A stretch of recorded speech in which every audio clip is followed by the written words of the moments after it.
परीक्षा के विषय में थोड़ी सी सामान्य सी जानकारी हम आपको दे रहे हैं और आप इसको समझिएगा।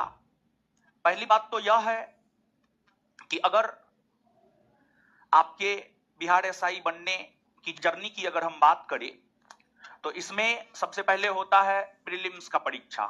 सबसे पहले प्रीलिम्स का परीक्षा होता है और प्रीलिम्स जब पास करते हैं तब आपको मेंस का एग्जाम होता है और मेंस जब आप पास करते हैं तब आपका फिजिकल होता है। तब फिजिकल होता है और फिजिकल के बाद जो है आपका मेरिट आता है। कुल मिलाकर के अगर देखा जाए तो आपको 3 गेट पास करना होता है। पहला गेट प्रीलिम्स का होता है, प्रीलिम्स, और फिर दूसरा गेट मेंस का होता है और तीसरा फिजिकल।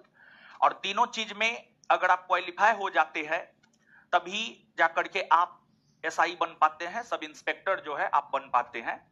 और एसआई के पेन में बहुत पावर होता है, वो किसी के जिंदगी को बना भी सकता है और किसी के जिंदगी को बिगाड़ भी सकता है। तो खैर आपका सफर तो आज से शुरू ही हुआ है और प्रीलिम्स पास करना कोई बड़ी बात नहीं है, मेंस पास करना भी कोई बड़ी बात नहीं है, फिजिकल पास करना भी कोई बहुत बड़ी बात नहीं है। बड़ी बात है आपको मेरिट में आना, बड़ी बात है फाइनल सिलेक्शन लेना, समझ गए। और फाइनल सिलेक्शन लेने के लिए जो है काफी एकाग्रचित होकर के आपको काम करना पड़ेगा, काफी अधिक एकाग्रचित होकर के काम करना पड़ेगा। और आप हमेशा इस बात को याद रखिएगा, सफल होने वाले लोग कोई अलग काम नहीं करते हैं बल्कि उसी काम को अलग तरीका से करते हैं, इसी वजह से लोग सफल हो जाते हैं। तो अगर आपको सफल होना है तो आपको पढ़ना सिलेबस ही है। देखिए, जो सफल होता है वो भी सिलेबस ही पढ़ता है और जो असफल होता है ना वो भी सिलेबस ही पढ़ता है, लेकिन थोड़ा अलग करना पड़ेगा। क्योंकि जो नोटिफिकेशन आता है उसे हम सिलेक्शन की प्रक्रिया नहीं मानते हैं बल्कि उसे हम छटनी की प्रक्रिया मानते हैं, छटाई की प्रक्रिया होती है। प्रीलिम्स में कुछ को छांटा जाता है, मेंस में कुछ को छांटा जाता है, फिर फिजिकल में कुछ को छांटा जाता है। तो वो छटनी की प्रक्रिया है एक प्रकार से कहिए तो आप तो। और अगर आप हर चीज में परफेक्ट बैठ जाते हैं तब जाकर के आपका जो है फाइनल सिलेक्शन होता है। तो प्रीलिम्स में, मेंस में और फिजिकल तीनों निकलने पर बहुत हाय तौबा मचाने की जरूरत नहीं है। जब मेरिट में नाम आ जाएगा तब हाय तौबा मचाइएगा, नहीं तो लोग आप ही के विषय में पूछेगा कि प्रीलिम्स में रिजल्ट के बाद बहुत उछल रहा था, मेंस में उछल रहा था, इसके बाद जो है फिजिकल में उछल रहा था। तो यहां पर समझ गए, यहां पर उछलना है, यहां पर जो करना है कीजिए ना। मेरिट बन जाने के बाद जो करना है एकदम नंगा नाच कीजिए आप, कोई दिक्कत ना है, लेकिन उससे पहले नहीं, समझ गए। और गंभीरता से काम करना है और तैयारी के दौरान जो है आप में गंभीरता रहनी चाहिए। और अगर आप में गंभीरता नहीं है तो फिर दिक्कत है और भारी दिक्कत है। तो थोड़ा बहुत परीक्षा के विषय में जानिए। परीक्षा जो आपको होता है इसमें सबसे पहले आप उम्र जानिए, उम्र जानिए। उम्र की अगर हम बात करें तो जनरल कैटेगरी में मेन की अगर आप बात करेंगे यानी पुरुष की अगर आप बात करेंगे तो मिनिमम उम्र 20 वर्ष और मैक्सिमम उम्र 37 वर्ष। और ओमेन यानी महिला की अगर हम लोग बात करें तो इसमें जो है आपको जनरल कैटेगरी में मिनिमम उम्र 20 वर्ष और मैक्सिमम उम्र जो है आपको 40 वर्ष, मैक्सिमम उम्र आपको 40 वर्ष जनरल कैटेगरी में। तो जनरल कैटेगरी पुरुष मिनिमम 20 वर्ष मैक्सिमम 37 वर्ष, जनरल कैटेगरी की महिला मिनिमम 20 वर्ष मैक्सिमम 40 वर्ष। इसके बाद ओबीसी और ईबीसी दोनों, ओबीसी एंड ईबीसी दोनों कैटेगरी में अगर आप आएंगे तो पुरुष मिनिमम उम्र 20 वर्ष और मैक्सिमम 40 वर्ष। और यहां पर महिला की अगर हम लोग बात करेंगे तो महिला भी मिनिमम 20 और मैक्सिमम 40। यहां पर पुरुष महिला सेम एज इट इज है। और इसके बाद एससी और एसटी कैटेगरी की बात करेंगे, एससी और एसटी कैटेगरी की बात करेंगे तो इसमें पुरुष और महिला की अगर आप बात करेंगे तो यहां पर भी सेम है। और यहां पर पुरुष जो है मिनिमम 20 वर्ष मैक्सिमम 42 और महिला भी मिनिमम 20 और मैक्सिमम 42। ये उम्र के विषय में हम आपको बता रहे हैं, ये उम्र का तकाजा है। और आप अपना देख लीजिए आप किस कैटेगरी में आते हैं और आपका उम्र इससे ज्यादा तो नहीं ना है, हमको तो नहीं लगता है इससे ज्यादा होना चाहिए। तो कुल मिलाकर के अगर देखा जाए तो आप सब लोग इस परीक्षा का फॉर्म भरने के लिए एप्लीकेबल हैं और परीक्षा देने के लिए भी जो है आप लोग एप्लीकेबल हैं। तो ये उम्र का तकाजा हो गया। उम्र के बाद इसके बाद एजुकेशन क्वालिफिकेशन। एजुकेशन क्वालिफिकेशन की अगर हम बात करें तो आप ग्रेजुएट होना चाहिए। आप ग्रेजुएट किसी भी सब्जेक्ट से हैं, आप मैथ से हैं, आप फिजिक्स से हैं, आप हिस्ट्री से हैं, आप ज्योग्राफी से हैं, कोई फर्क नहीं पड़ता है, सिर्फ आप ग्रेजुएट होना चाहिए। इसके बाद थोड़ा सा शारीरिक भी जान लीजिए आप। हाइट को लेकर के मेन हाइट को लेकर के एक इश्यू रहता है और हाइट में जानकारी को लेकर के बड़ी ये रहता है, तो हाइट को लेकर के आप जानिए।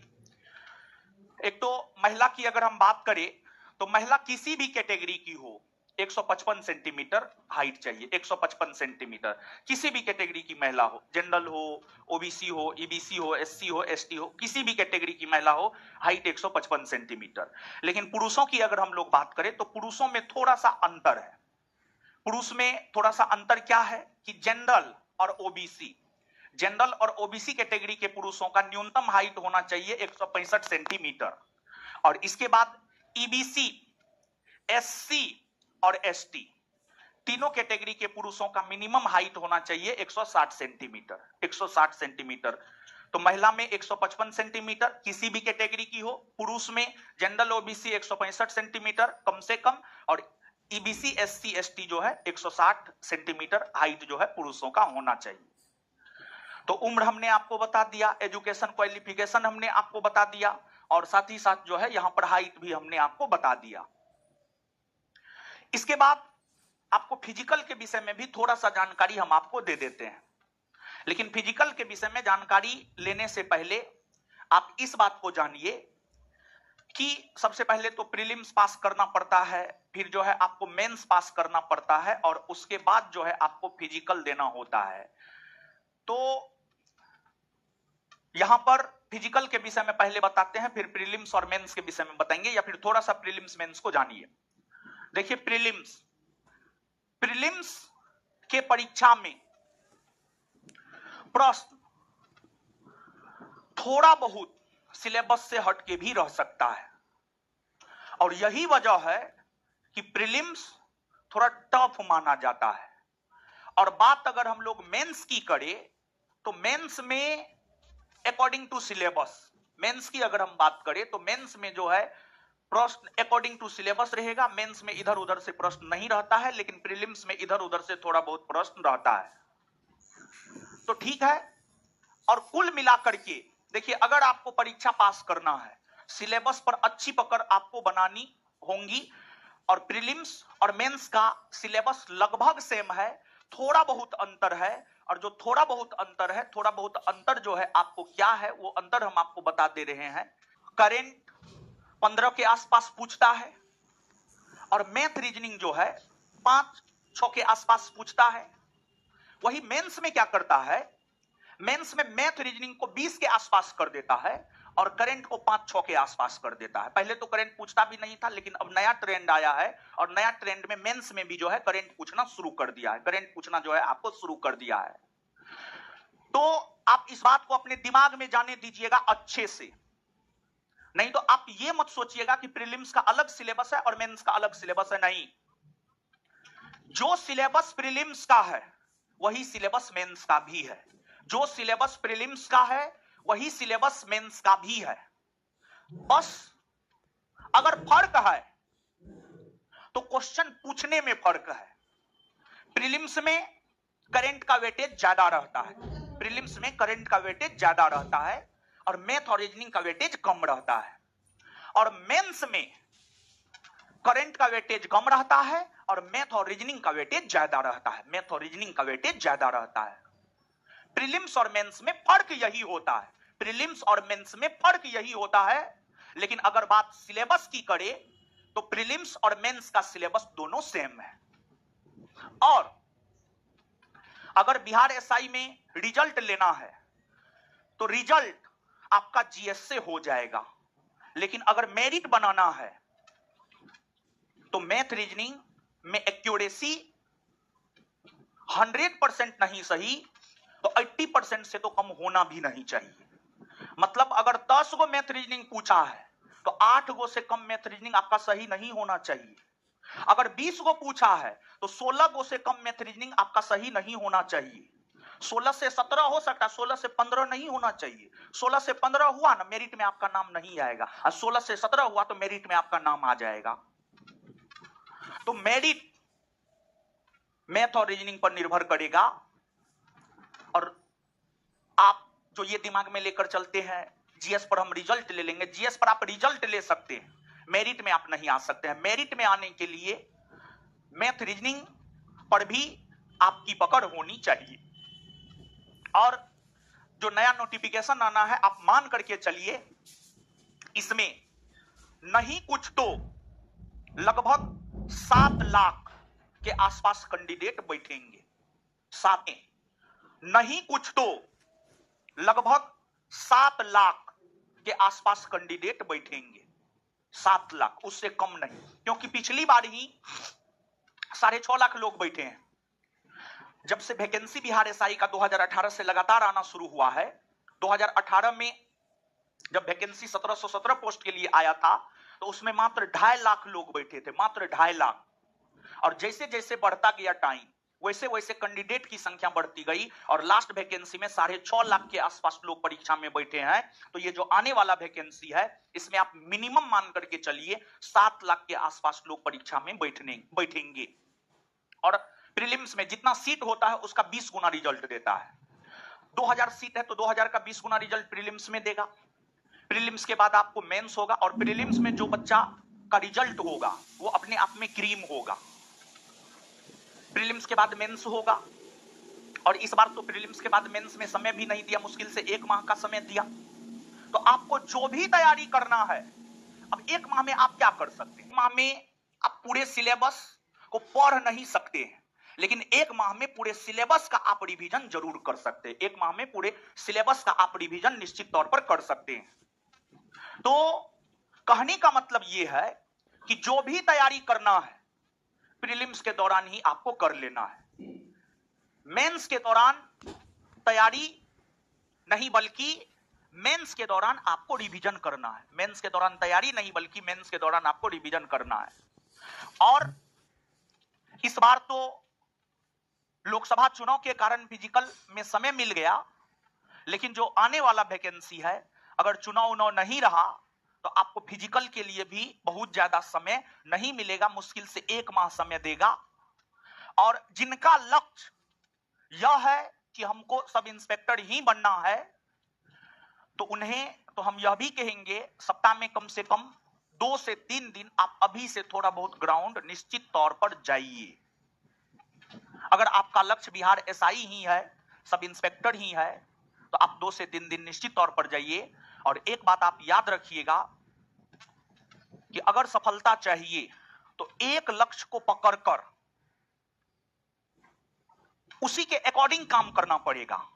आप ये चाहिएगा कि हमारा सिलेक्शन एसआई में भी हो जाए, बिहार एसएससी में भी हो जाए, बीपीएससी में भी हो जाए, रेलवे में भी हो जाए, तो आपका सिलेक्शन कहीं नहीं होगा।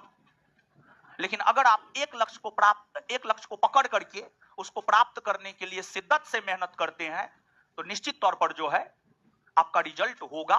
तो कहने का मतलब यह है कि प्रीलिम्स में 7 लाख के आसपास लोग बैठेंगे, 2000 के आसपास वैकेंसी आना है तो 40-50 हजार मेंस के लिए क्वालिफाई करेंगे। मेंस में 40-50 हजार के आसपास लोग बैठेंगे, जितना सीट होगा उसका 6 गुना मेंस में रिजल्ट देगा, तो लगभग 10 से 12 हजार के आसपास मेंस में रिजल्ट देगा। फिर लोग फिजिकल में जाएंगे, 10 से 12 हजार लोग फिजिकल देंगे और कुछ लोग फिजिकल क्वालिफाई करेंगे, कुछ डिस्क्वालीफाई करेंगे और फिर मेरिट बनेगा। जितना सीट होगा उतना के लिए ही मेरिट बनेगा। अब फिजिकल को लेकर के यहां पर हमें समझाना है। फिजिकल की अगर हम बात करें, 1600 मीटर आपको दौड़ना है और 1600 6.5 मिनट में दौड़ना है आपको। इसके बाद हाई जंप 4 फीट आपको करना है। फिर आपको लॉन्ग जंप 12 फीट आपको लॉन्ग जंप करना है, 12 फीट लॉन्ग जंप करना है। और फिर आपको 16 पाउंड का गोला 16 फीट फेंकना है। 16 पाउंड का गोला 16 फीट जो है आपको फेंकना है। और यहां पर फिजिकल में वो वाली बात नहीं है कि जनरल कैटेगरी के लोग ज्यादा करेंगे, ओबीसी के कम, एससी एसटी के और भी कम। यहां पर फिजिकल सबके लिए सेम है। फिर महिला की अगर हम बात करें तो महिला जो है 1000 मीटर उसको दौड़ना होता है और 6 मिनट समय दिया जाता है। 3 फीट हाई जंप करना होता है, 9 फीट लॉन्ग जंप करना होता है और 12 पाउंड के गोला को 10 फीट फेंकना होता है। 12 पाउंड के गोला को कम से कम 10 फीट फेंकना होता है। तो ये है फिजिकल का क्राइटेरिया। अगर आप इस क्राइटेरिया को फुलफिल करते हैं तो फिर आप फिजिकल क्वालिफाई है, फिर आपको गेट पास मिलेगा। और अगर नहीं करते हैं तो फिर आपको गेट पास नहीं मिलेगा। और फिजिकल को कोई भी लोग आसानी में नहीं लेंगे, क्योंकि जब इस बार 3 माह फिजिकल के लिए समय मिला और हमारे ख्याल से 3 माह फिजिकल के लिए बहुत ही अधिक सफिशिएंट होता है। और 3 माह में अगर आप फिजिकल नहीं कर पा रहे हैं तो फिर आपसे फिजिकल होने भी नहीं जा रहा है। समझ गए? तो 3 माह बहुत होता है फिजिकल पास करने के लिए। हम भी इस परीक्षा का तैयारी किए हैं, हम भी फिजिकल का तैयारी किए हैं। 45 दिन में फिजिकल बन सकता है, ऐसा मेरा अपना अनुभव कहता है, और 45 दिन में फिजिकल बनाए भी है। तो फिजिकल को इजी वे में नहीं लेंगे, इसलिए बोल रहे हैं क्योंकि 3 माह जब फिजिकल के लिए समय दिया तब लड़का मात्र 40% पास किया। मतलब 100 गो लड़का अगर दौड़ा तो 40 गो पास किया फिजिकल, और लड़की 60%। इस बार का डाटा हम बता रहे हैं। इस बार जब 3 माह समय मिला है तब लड़का 40% और लड़की 60% फिजिकल क्वालिफाई की है। एग्जाम के विषय में तो हम आपको बता ही दिए हैं। प्रीलिम्स में 100 क्वेश्चन होता है, प्रत्येक क्वेश्चन 2 मार्क का होता है और निगेटिव भी है। इसमें 1/10 निगेटिव है। 10 को गलती कीजिएगा तो 1 सही वाला कट जाएगा, क्योंकि नोटिफिकेशन देखिएगा तो 0.2 मार्क एक गलती पर कट जाएगा और एक क्वेश्चन पर आपको 2 मार्क मिलता है, मतलब 1/10 निगेटिव 1/10 है। और 1/10 निगेटिव का कोई मतलब नहीं रह जाता है। प्रीलिम्स में एक पेपर होता है 100 क्वेश्चन का, पास कीजिएगा। मेंस देना होगा, मेंस में 2 पेपर होता है, पहला पेपर हिंदी और दूसरा paper GS. Hindi qualifying nature का रहता है, इसमें भी 100 क्वेश्चन होता है और मेंस में जीएस पेपर होता है। और इसी मेंस के मार्क के आधार पर बनता है आपका मेरिट। कहां से आपका मेरिट बनता है? प्रीलिम्स के मार्क के आधार पर आपका मेरिट फेरिट कुछ नहीं बनता है। आपका मेरिट यहां मेंस के सेकेंड पेपर के मार्क के आधार पर आपका बनता है मेरिट। मेन ये है आपका। और फिजिकल के विषय में तो हम आपको बता ही चुके हैं। हिंदी क्वालिफाइंग नेचर का है, 30% मार्क लाना है, 100 में 30। ठीक है।